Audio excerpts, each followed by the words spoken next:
Welcome to Conversations on the Coast, the Bay Area's premier author interview program. And today I'm happy. I'm very happy because an author is returning whom I think, and his publicist believes with me, that we were kind of in on the ground floor with promoting his first novel. And the name of the author is Jamie Ford. Welcome back. It's great to be back. And we have a new book to talk about after somebody wrote somewhere in your material after 4 long years. I don't think that's extraordinarily long between novels, is it? 4 years wandering the wilderness, No, some authors it takes 20 years, so I think I'm ahead of schedule. Well, and some never make it to the second book. That's true. And then some authors crank one out every 8 months, and there's other effects. Well, the book that we know you for the most so far is Hotel on the Corner of Bitter and Sweet, which has somehow become embedded, I think, in the New York Times bestseller list. It keeps coming back. It's like really, a zombie. It's amazing. Yeah. Pick up the thing. There we are. Fiction, trade paperback. Whoops, I know that book, and I've known it all this time. But the hell with that book. That's right. That's, as far as we're au courant here. Songs of Willow Frost. That's the new title. And it's a difficult title, I think. I mean, You think so? I don't know. I wasn't comfortable with it at first. Okay. But now that I've done some reading, I'm okay. Willow Frost. Songs of Willow Frost. So we welcome you back. And this one, you say in an author's note, this novel, you say in an author's note is a kind of an amalgam of fiction and autobiography. How is that? Yeah, I mean, Willow Frost is she's a made-up character, but she's definitely a nod to, my mom, my Chinese grandmother, definitely a little nod to the actress Anna May Wong, and definitely, a tip of the hat to that generation of women who were really a minority within a minority within a minority, and had to struggle for everything they had. And were treated atrociously. Oh, yeah. I mean, at least the way you write the characters in this book. Yeah, to think of an era where an unwed mother was seen as someone unfit without the moral wherewithal to raise a child. It was tough, especially if you were not just a woman, but an unmarried woman and an Asian American woman. There's a subplot, I guess we can call it a subplot, in this story involving vaudeville, silent movies, and talkies. Yeah. And man, is that fun. It was a great time. I mean, just to go from when people's form of entertainment was reading Shakespeare aloud to one another. I mean, really, kind of the dark ages of entertainment. Nothing wrong with Shakespeare. Come on, but, dark ages of entertainment. But going from that to suddenly there's this new medium of on stage live performance, which translates to radio, and then quickly was translated to the screen. I mean, so much happening at once. Really the golden age of early entertainment. And we're talking about the 1920s? Mm-hmm. Yeah, 20s and 30s. 20s and 30s. And the other thing that we're talking about, which was prevalent at the time, we're in the Depression. Yeah. And there was something else prevalent, orphanages. Yeah, orphanages, it was surprising as I was writing this book, and I had a concept of what an orphanage must be like during the Depression, but what I didn't realize was that most of the orphanages were filled with children who had living parents, at least one living parent.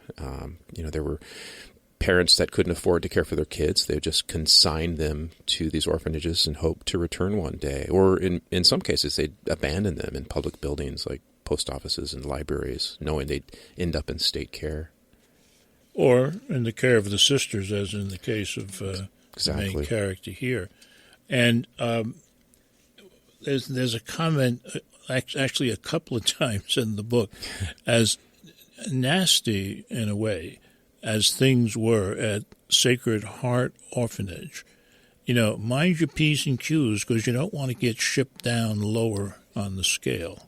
Right. I mean, we look back and think of, if you were in a Catholic orphanage, how difficult that must have been. But, man, it was so much better than a reformatory or a poor farm.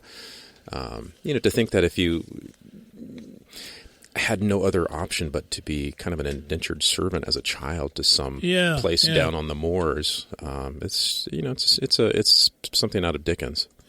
The sister, speaking of Dickens, that we learn the most about is named Sister Briganti. Mm-hmm. Briganti, and which means brigand in Italian. Yeah, which with whom William, Sure. crosses swords quite a bit. The thing that startled me was not the way she spoke and handled things, but it's God's will, et cetera, but that she smoked. Yeah. Explain that. I've known a lot of nuns in my life. I don't know if I've known any. Really? Yeah. Wow. Well, they were probably closet smokers. Yeah, maybe. That I didn't know about. Yeah, they might have been. But Sister Briganti is not. She smokes. Oh yeah, she's a chain smoker. We even today, in the small community where we live, we see an order of sisters at Costco, buying cases of beer. So, whatever gets you through the winter. All right. Certainly at the time of the Depression, where it seemed like everybody smoked. Part of the color. Well, part of this program is to get in a little bit into the plot and to get to know some of the main characters. And we'll be about that when we return. You're listening to Conversations on the Coast with Jim Foster. Follow us on Twitter at Jim Foster COC or send an email to jimfostercoc@gmail.com. Jamie Ford is our guest today. We're talking about his second novel, and it is called Songs, plural, of Willow Frost, published by Ballantine Books. And a pretty fair country novelist by the name of Pat Conroy has said some nice things about it. In part of it, Ford is a first-rate novelist whose best-selling debut, Hotel on the Corner of Bitter and Sweet, was a joy to read. With his new book, he takes a great leap forward and demonstrates the uncanny ability to move me to tears. And I was almost moved to tears a couple of times in this book. One of those moments we'll have you read later on in the interview. One of the things that happens all the time at Sacred Heart Orphanage is the search for a parent. Mm-hmm. The search for a parent is never ending. That in itself is soul-wrenching to me. Yeah, I mean, if you think about an orphan not knowing their parents, if they've lost both parents, that's a certain kind of tragedy. But if your parents have dropped you off there and you don't know if or when they're ever coming back, you never have that closure. So there's that perpetual longing, that perpetual abandonment that's never dealt with. Our main character, William, mm-hmm. Sees the possibility of closure in a rather strange way. Yeah, I mean, William's, he's never known his father, and he last saw his mother when he was 7 years old. He watched her body being carried out of their apartment and taken to a hospital, and he was later told she wouldn't ever be coming back. So he's been led to believe that his mother's deceased. And that's the way it goes until... Yeah, until somebody named Willow Frost, he sees pictures of her, and on a day out from the orphanage, yep. gets into a vaudeville theater show, and hears this voice and sees a woman by the name of Willow Frost, and says, "That's my mom." Yeah, he sees this person, recognizes it as his ama, as his mother, and turns him loose searching for the truth. That's, on the one hand, when I read that, I said, hard to believe. And then once you get into what that life in an orphanage is about, and what the basic difficulty is, the being parentless, being unattached in the world at a young age, it's all quite believable. Yeah, and there's little aspects that are true. The Sacred Heart Orphanage was a real place. The great writer of the West, Wallace Stegner, and his brother were two of those orphans, spent 9 months at Sacred Heart during the Depression until their mother could come back and get them. Also at Sacred Heart in our book, and becomes William's closest friend, is a blind girl by the name of Charlotte. Yeah, Charlotte. Charlotte has a tender affection towards William. They are best friends. Charlotte's a sightless girl, but for a sightless girl, she has remarkable emotional perceptions. She says that she feels things. She feels things. People see, she feels. Which is an interesting thought, an interesting distinction. And she does very well with it. They run away from the orphanage together, and there's quite a good line when they wind up in a flop house and for the night. And you write, or William says, I forget which, in this case, the one who is sighted is the one who is handicapped. Oh, definitely. Definitely in the place they end up at. Now, one of the other things that come, and all readers of books will love this, the way they escape the orphanage is on a bookmobile. They do. We're talking 1924. 1931 is 31. When they, okay. Actually the very first bookmobile in the Northwest was created in 1931 specifically to go to places like Sacred Heart, because the kids would only be let out once per year. And so the library had to come to them, and they see it as their means of escape. I mean, books are a figurative escape, and in this case, it's their literal means of escape. Yeah. Oh, God bless the book, even though not many people are these days. Here we are. We're loyal. True believers. The holdouts. And one of the reasons why, books at that time, I suppose people were saying the same thing that they're saying now.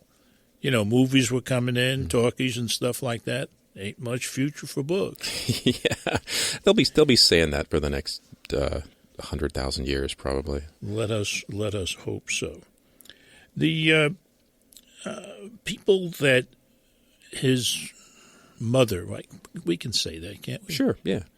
The people that his mother are involved with in her show business life, some of them are quite interesting. And the one I like the best is Asa Berger, a comedian who appears to have just emerged from the Borscht Belt. Yeah. He's a World War I vet who has a bit of a drinking problem, and is probably drinking his way through shell shock. And I found that a lot of the comedians have the most emotional pain, and I think that's the case with Asa. Yeah, trying to drink it away. Yeah. There are many great moments in this book, in the writing, and when we return, we're going to experience one of them, so don't go away.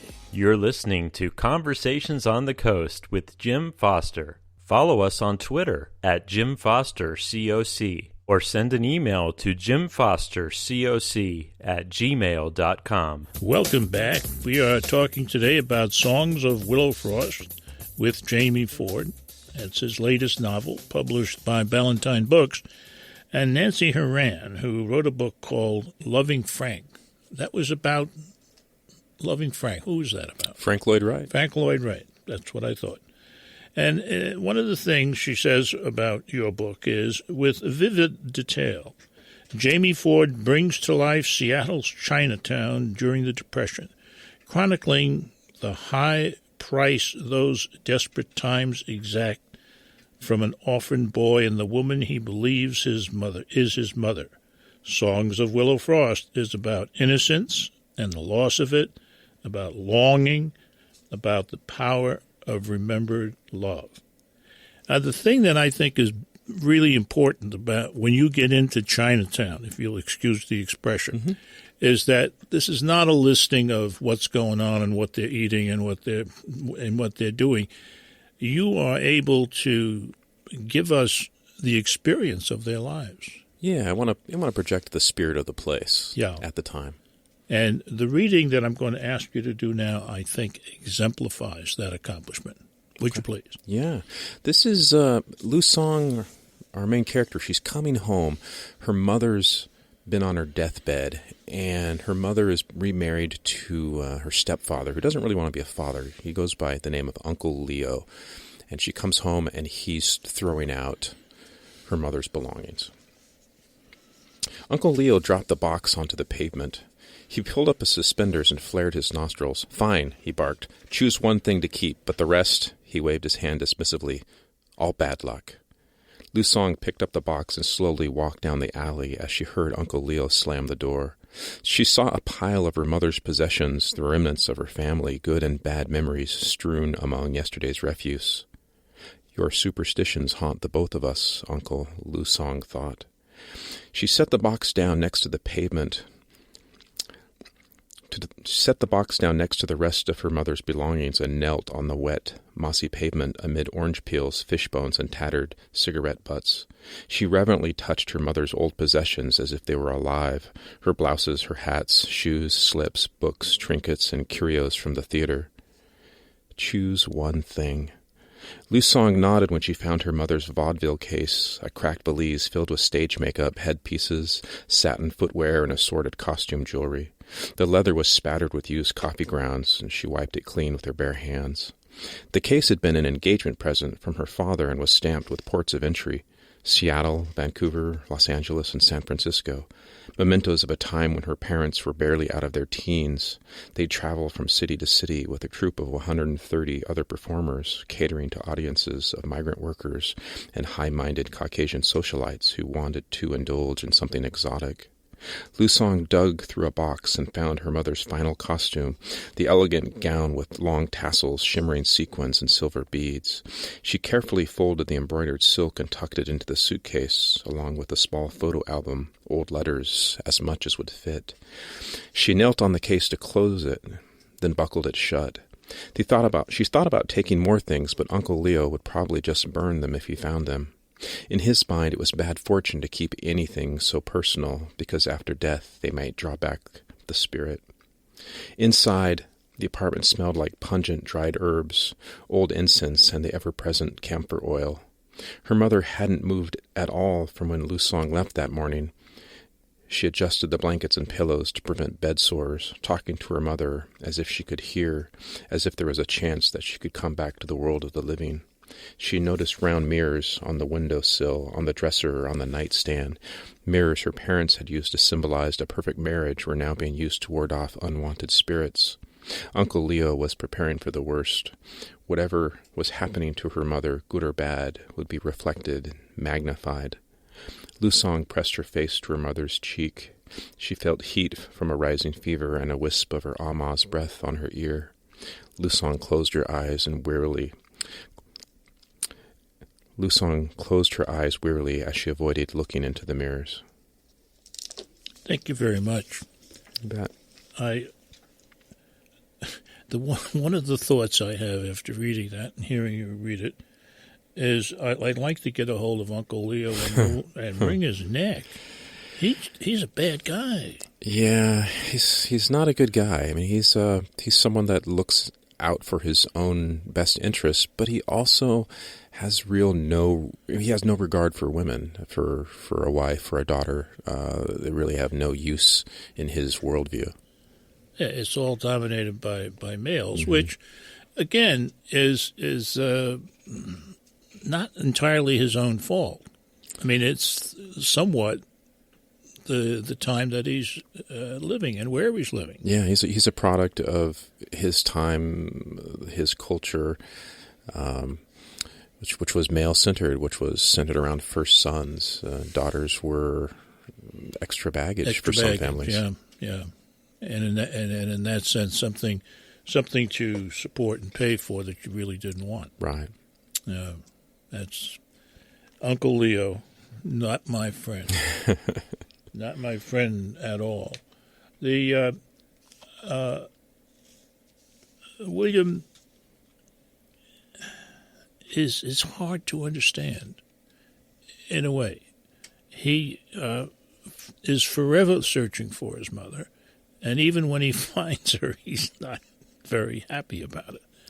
You know, he's not convinced that she'll want him, so he's afraid of that first meeting because his mother becomes Willow Frost, has this successful life, and he's left wondering, why haven't you come back? What's wrong with me? Why didn't you want me? And realizes it's okay to be longing, but he's afraid to be forever rejected. And that's why you have to read the whole book to find out whether he is forever rejected or something much nicer and more beautiful and comforting happens at the very end. The book we've been talking about is Songs of Willow Frost. It's written by Jamie Ford. This has been Conversations on the Coast, and I'm Jim Foster. Follow us on Twitter at Jim Foster COC or send an email to jimfostercoc@gmail.com.